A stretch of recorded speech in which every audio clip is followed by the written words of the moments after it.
letter C, zigzag. Pwede rin nakasimangot, baliktad ng letter C.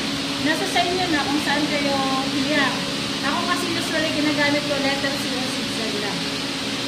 Okay, so depende sa inyo kung gusto nyo rin i-discover yung iba. Kung saan kayo hiyak, pwede nyo na rin yung susundin. Okay? Ano na rin yung mapakita? Letter C. Letter C. Ay, ano wala?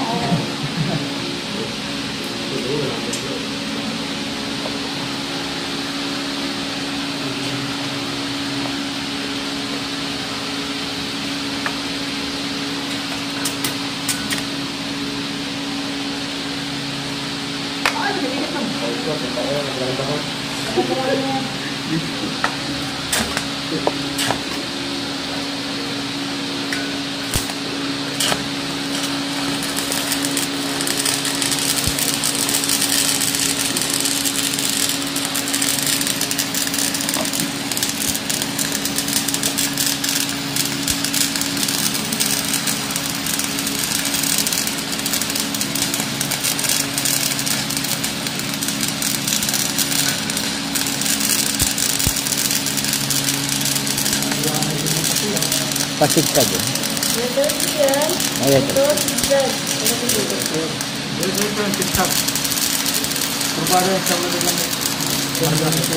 Paano? Pasigtag-sigtag. Ito nakasimangot. Nakasimangot.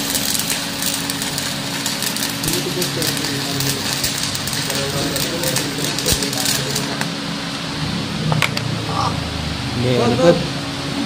Pangpalo! Ganyan yung bar. Wag muna. Palo! Ganyan yung banat ko. Wala sa dalang pwesto.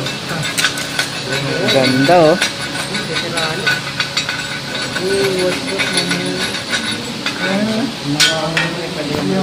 Ginawa ko na, nakasimangot. Tapos dito, dito, zigzag. Mula dito hanggang dito, letter C. Tapos dito, zigzag, nakasimangot na. So dito natin nakikita na nagbabago nga. Depende sa diskarte kung paano siya ginawa. And then yung welding rod kasi na ito yun. Kumbaga itong welding rod na to, nababad to sa baha. Kaya kung mapapansin nyo yung mga welding rod dyan, pwede pa naman natin siyang gamitin, no? Ito yung resulta niya. Okay?